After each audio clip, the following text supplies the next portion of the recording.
Hello, everybody. It's Brian in Toronto, and I'm going to continue with 12-inch singles today, but with a little bit of a twist. If you've watched the previous four, you'll know that the previous four videos, that is, you'll know that I chose things that are favorites of mine or things that I really like.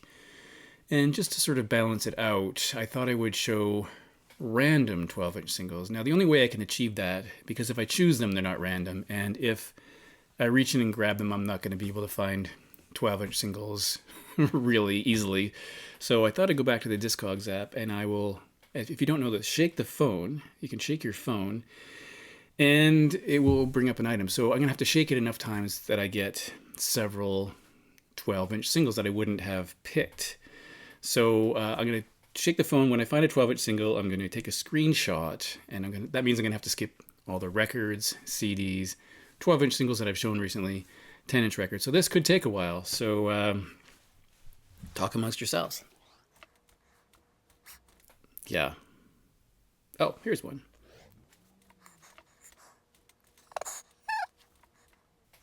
Oh my God. Good grief.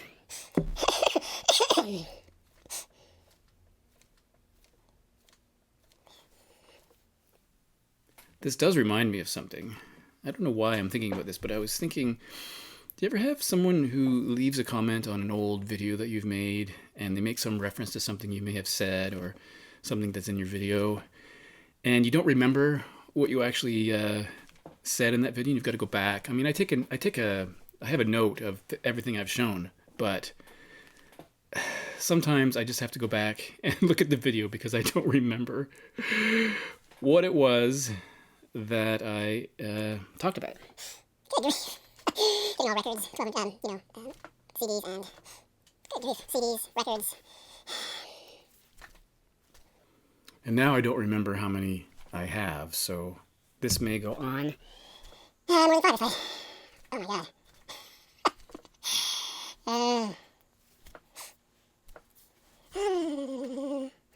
See, I haven't thought about it in a long time. Is anybody watching the Stanley Cup playoffs? The Leafs are out. They tanked again. They didn't even make it to the second round. But judging by the way Florida was playing, or is playing, I don't think they would have made it past the second round, just like what happened last time they made it to the second round. I've totally lost track. I'll just find a couple more. To round things out. Good grief.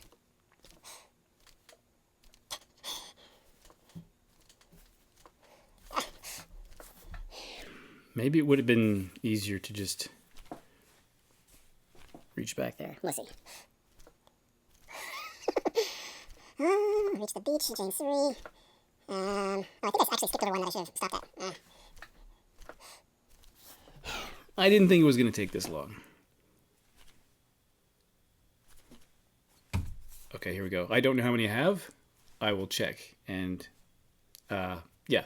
Be right back. I'm back, and that took me longer than I thought it would because I had to shake my phone many, many, many times because I kept getting records and compact discs. But I have the 12-inch singles, and I ended up miscounting, so I have 7 because I clicked my screenshot thing too many times. So I will show all 7 of these. How about that? Yeah, well, let's get started then.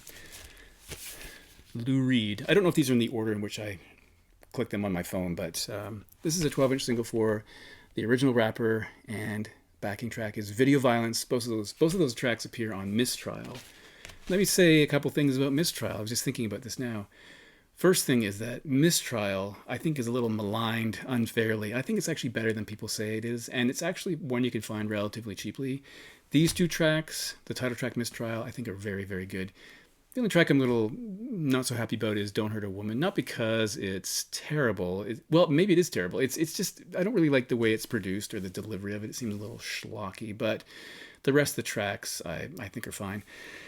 Now, second thing I was remembering about Mistrial is that is the very first album I ever heard on compact disc. And that is because my friend Pete, I guess he was an early adopter of the CD format, and I went to his apartment and he was playing Mistrial on his CD player, and I was captivated. First of all, because the format was so small compared to a record, Didn't love the plastic cases even back then. But one thing I noted right away is that between tracks, I went over and I turned up the volume because I wanted to hear if you could hear anything between tracks, and you couldn't hear anything except whatever sound. I don't know. Just sometimes there's a dead air sound on a stereo system, but I couldn't hear anything. I thought that's amazing. There's no pops. There's no clicks. I realized later that the mastering of CDs, especially back then, wasn't that great, and I think it's gotten a lot better. So I think CDs sound better now than they did when they first came out. But back to this. So there's a extended version of the original Rapper. We have this remix single version of original Rapper, and then on side 2 we have the dub version of original Rapper and Video Violence remix version. By the way, the video for original Rapper is quite weird. The version of the song they use is not the album version, but it's quite bizarre. Did I show you the back? I can't remember. That's the back, psychedelic kind of looking cover. This is political Lou Reed. Video Violence is political Lou Reed, right? Socially aware Lou Reed. Dust. But if you don't know the album Mistral, check it out. It's 80s Lou Reed, but I think there's one 80s record that's better than this, and that's New Sensations, which is phenomenal. Lou Reed.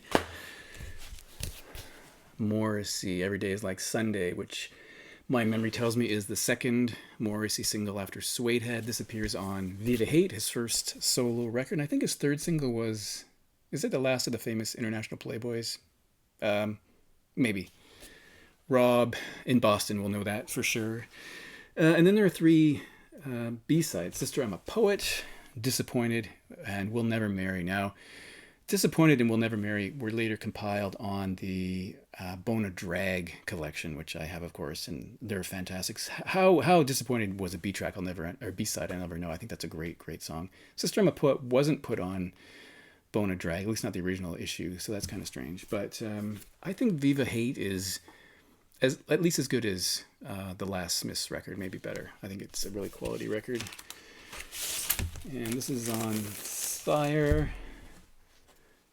Side 2 there, Sire Records. Morrissey, who's continuing to make news because he, as Rob reminded me, Rob in Boston, he bought back the rights to some records. He couldn't get Bonfire of the Teenagers published or out, so hopefully that'll happen soon.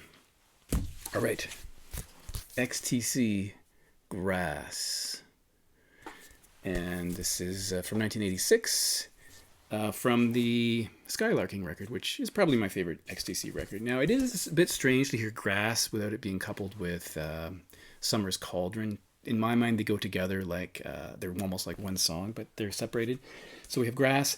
And then on side B, we have a B-track, a B-side called Extrovert. And then in one of the weirdest things ever, the second B-side is Dear God. I guess this is before it blew up, because the early versions of Skylarking didn't have that track on it. As I remember, there was some concern about inflaming opinions about this obviously atheist song. And so it was relegated to a B-track. And later it became a single of its own, which is over there. The only other, when I think about that, I think about the other famous case where a B-side later became a huge hit, and that is talking about the Smiths, how Soon As Now was the B-side to William It Was Really Nothing, which I think is really strange, and then it became this huge song for them. So yeah, XTC, great band, love them. And then, Tom Petty and the Heartbreakers, Here Comes My Girl. Back side of that. And this is from 79, I guess. It doesn't say, but I'm assuming it's 79. Well, let me look at the record itself. Don't you hate it when they don't put... Oh, it is 1979. So, I didn't tell you, but the B-sides are Casa Dega, I guess, which is a Tom Petty... Mike Campbell composition, and Don't Bring Me Down, which I was thinking it was Goffin and King, and it is Goffin and King. That's recorded live in July 1978. So Here Comes My Girl. So this is funny. It's like a more of a rock singer. So obviously there's no extended mix. Although, Springsteen there experimented with extended remix and dance mixes in the 80s with some of the tracks from Born in the USA, but this is just a straight up big single, an A-side with two B tracks, or B-sides. Oh, so we have Canadian music here. So we have Skinny Puppy. This is Testure. Skinny Puppy being I guess it's fair to call him an industrial band, early industrial band from the west coast of Canada, from I think Vancouver. There's a skull. And this is, I was totally captivated by Skinny Puppy when I first heard about them.